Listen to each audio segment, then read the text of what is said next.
بسم اللہ الرحمن الرحیم۔ ناظرین، 10 اپریل 2025 میں آپ کی خدمت میں حاضر۔ ناظرین، اقبال کا ایک شعر ہے کہ نہ سمجھو گے تو مٹ جاؤ گے اے ہندوستان والو، تمہاری داستان تک بھی نہ ہوگی داستانوں میں۔ ناظرین، اقبال نے اپنے کسی کانٹیکسٹ میں یہ شعر کہا، اور آج میں جو تھوڑی دیر پہلے ریسرچ کر رہا تھا اس حوالے سے مجھے یہ مناسب لگا کہ یہی شعر جو ہے یہ یہاں بھی 100% فٹ بیٹھتا ہے۔ ناظرین، میں نے 2-3 پہلے جو ویلاگ کیے ہیں اس میں جو ہمارے کرنٹ ایشوز ہیں اس حوالے سے میں نے بات کی ہے۔ ایک ویلاگ میں نے شجرکاری کے حوالے سے کیا تھا، ایک ویلاگ میں نے جو ہے زیر زمین پانی کے بے تحاشا استعمال کے حوالے سے بات کی تھی، پھر جنگلات کے حوالے سے بھی ذکر کیا تھا۔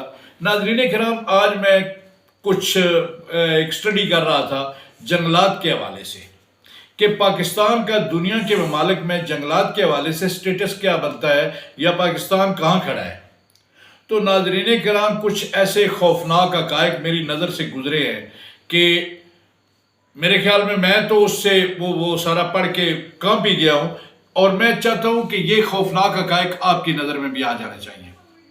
ناظرین کرام، میں جو تھوڑی دیر پہلے سٹڈی کر رہا تھا اس کے تحت آج سے 3 دہائیاں قبل پاکستان میں جنگلات جو تھے وہ 3.28% رقبے پر جنگلات ہوا کرتے تھے، یعنی 3.28% رقبہ جو تھا وہ جنگلات کے زیر اثر تھا یا وہ زمین پر جنگلات تھے۔ ناظرین کرام، پھر میری نظر سے گزرا کہ جنگلات جو ہے اس کے کم ہونے کی شرح پاکستان میں کیا ہے، تو ناظرین کرام ہر سال 41,000 ہیکٹر رقبے سے جنگلات صاف ہو جاتے ہیں۔ پاکستان میں 41,000 ہیکٹر رقبہ جو ہے وہ جنگلات کم ہو جاتے ہیں ہر سال۔ اور ناظرین کرام، پھر جو میرے سامنے میں نے وہ اعداد و شمار دیکھے ہیں، 2013 کے اعداد و شمار کے مطابق پاکستان جو 3 دہائیاں 30-35 سال قبل 3.28% رقبے پر جنگلات تھے، وہ 2013 میں کم ہو کر 2.03 رقبے پر رہ گئے۔ 2.03 رقبے پر جو جنگلات تھے وہ جب میں نے دیکھا 2013 کا یہ اعداد و شمار تھے، اور 2017 میں یہی اعداد و شمار جو ہے وہ آپ کے سامنے میں اگر رکھوں گا تو آپ بھی جو ہے وہ کام جائیں گے۔ 2017 میں پاکستان جو ہے وہ جنگلات کے حوالے سے جو تناسب آیا ہے وہ 1.83%، 1.83% رقبے پر جنگلات رہ گئے ہیں ناظرین کرام، اور ہر سال 41,000 ہیکٹر رقبے سے جنگلات صاف ہوتے جا رہے ہیں۔ اب آپ بھی سوچیں اور میں بھی سوچوں کہ یہ ہو کیوں رہا ہے۔ یہ ہماری بات تو سوچنے کی ہے کہ جنگلات اگر اتنے رقبے سے جو ہٹائے جا رہے ہیں، کم کیے جا رہے ہیں، کاٹے جا رہے ہیں، تو یہ ہوتا کیا ہے۔ ناظرین، ہم جب چھوٹے تھے پڑھتے تھے جنگلات کے حوالے سے، یہ جو ہمارا مطالعہ پاکستان یا معاشرتی علوم ہے اس میں ایک ہمارا سوال ہوا کرتا تھا کہ جنگلات کے فوائد کیا ہیں، تو اس میں بہت سارے فوائد جو لکھے ہوئے ہوتے تھے، ہم بچے تھے یاد کرتے تھے کہ اس سے عمارتی لکڑی حاصل ہوتی ہے، اس سے ایندھن کے لیے لکڑی حاصل ہوتی ہے، اس سے جانوروں کے لیے چراگاہیں جو ہے وہ میسر آتی ہیں، زمین کا کٹاؤ کم ہوتا ہے، سیلابوں میں کمی آتی ہے، اور بارشوں کا ایک جو ہے سلسلہ، وہ بھی بارشیں برسانے کا سلسلہ بھی یہ جنگلات کرتے ہیں۔ ناظرین، یہ تو بات تھی تب کی جب ہم بچے تھے۔ اب اگر دیکھا جائے تو یہ جنگلات کیوں کاٹے جا رہے ہیں، اس سے فوائد کیا اٹھائے جا رہے ہیں۔ ناظرین کرام، فوائد نہیں اٹھائے جا رہے بلکہ مستقبل کے آنے والی نسلوں کے مستقبل سے ہم کھیل رہے ہیں اور وہ تباہ کر رہے ہیں ان کا مستقبل۔ ہم جنگلات کاٹ کے ناظرین کرام ہاؤسنگ سوسائٹیاں بنا رہے ہیں، ہم جنگلات کاٹ کے ہرے بھرے خوبصورت جنگلات کا صفایا کر کے وہاں کنکریٹ کے پہاڑ کھڑے کر رہے ہیں ہاؤسنگ سوسائٹیوں کے نام پہ۔ ملک میں یہ ہاؤسنگ سوسائٹیوں والا مافیا اتنا طاقتور ہے، اتنا زیادہ ان کے پاس روپیہ ہے کہ میرے جیسی نحیف و نزار آواز اور آپ جیسے میرے جیسے جو ہم عوام ہیں، ہماری یہاں یہ جو ہے ہماری پنجابی میں ایک بڑی خوبصورت کہاوت ہوتی ہے کہ مدرے کی ٹینٹیں کوئی نہیں سنتا۔ ہم بہت چھوٹے ہیں، ہماری آواز انتہائی کمزور ہے، ہماری آواز ان تک اگر جائے بھی تو اس کا کچھ اثر نہیں ہوتا۔ لیکن کیا یہ آگاہی مہم اس وجہ سے ہمیں روک دینی چاہیے کہ ہماری بات سننی نہیں جاتی؟ ناظرین کرام، ایک وقت تھا جب KPK کے بڑے خوبصورت علاقے جو تھے وہ جنگلات سے بھرے ہوئے ہوتے تھے، جس میں سوات، دیر، اپر دیر، لوئر دیر، مالاکنڈ، ایبٹ آباد، مانسیرا اور چترال، یہ سارے علاقے جو تھے وہاں جنگلات ہوا کرتے تھے۔ پھر تھوڑا سا نیچے آ کے پنجاب کے علاقوں میں راول پنڈی ڈویژن، جس میں مری، راول پنڈی، چکوال، جیلم، اٹک اور آگے چل کے گجرات، یہاں بھی بڑے خوبصورت جنگلات ہوا کرتے تھے۔ ناظرین کرام، یہ ہمارا جو چکوال کا پہاڑی سلسلہ ہے، کوہستان نمک، یہاں جنگلات بھی ہیں اور یہاں جنگلی حیات بھی بڑی خوبصورت ہے، جس میں اڑیال جو ہے وہ ہمارا علاقے کا ایک بڑا خوبصورت جانور ہے، جس کی اب نسل معدوم ہوتی جا رہی ہے۔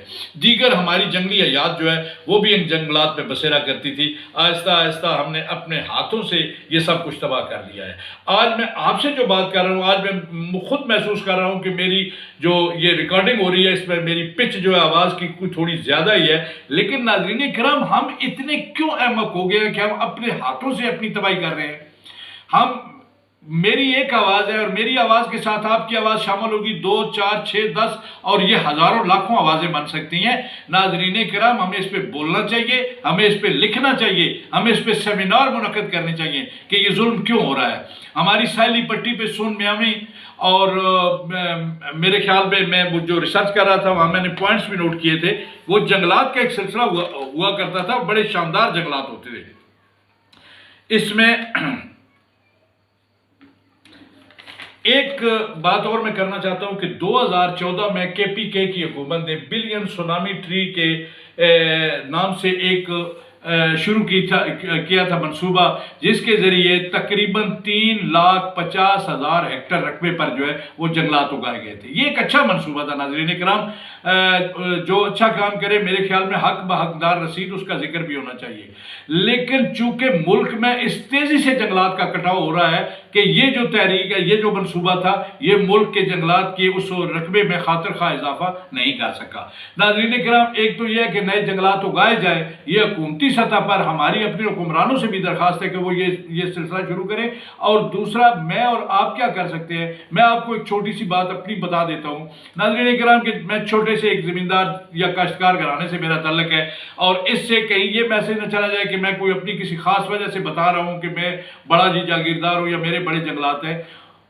2010 میں میرا بیٹا پڑھتا تھا یونیورسٹی میں، 2010 نہیں، میرے خیال میں 2012-13، تو مجھے اس کی یہ کام سیٹ یونیورسٹی ایبٹ آباد کیمپس میں وہ پڑھتا تھا، تو اس کی ایک فیس کے لیے مجھے کوئی 70-80 ہزار روپیہ درکار تھا، اور میں ٹیچر تھا، میرے پاس اتنی سیونگ اس وقت تھی نہیں۔ تو ناظرین کرام، میں نے اپنے کچھ جنگلات جو ہے، اس جنگلات سے مراد ہے کچھ درخت بیچے۔ ادھر ہماری ایک زمین ہے، خطہ پٹوار کے لوگ جو میری بات سن رہے ہیں وہ سمجھ جائیں گے، ہم اسے کسی کہتے ہیں، جو کٹی پھٹی زمین ہوتی ہے، ہوتی بڑی وہ زرخیز ہے، وہاں خود رو درخت اگاتے ہیں، اور ان کسیوں میں ہمارے کیکر، شیشم، بیری، ٹالی وغیرہ جس کو ہم کہتے ہیں، اور پٹوار کا خوبصورت درخت پھلائی، یہ وافر مقدار میں اگتے ہیں۔ تو وہ میرے درخت تھے، کچھ میں نے بیچے۔ جب میں نے بیچ کے پھر دوبارہ میں اپنی اس کسی میں گیا تو مجھے دکھ ہوا، اور مجھے وہ ایسے لگتا تھا کہ یہ میری کسی یا میری زمین جو ہے مجھ سے گلہ کر رہی ہے کہ آپ نے ہمارا یہ زیور جو ہے وہ چھین لیا ہم سے۔ تب سے آج تک میں نے ناظرین کرام ایک ٹہنی جو ہے وہ نہیں بیچی۔ وہاں خود رو وہ خود اگتے ہیں اور وہ پھر گھنے ہو جاتے ہیں۔ بعض اوقات بہت پرانے جو درخت ہو جاتے ہیں ہم انہیں نکالتے ہیں، ان کی جگہ خود بخود نئے لگ جاتے ہیں۔ میری آپ سے درخواست ہے کہ جنگلات کے کٹاؤ کے خلاف ایک تو آپ آواز اپنی شامل کریں، جس طرح میں کہہ رہا ہوں، میں بول رہا ہوں، آپ بھی بولیے، آپ بھی لکھیے۔ جو میرے باشعور دوست ہیں، میری ان سے یہ درخواست ہے۔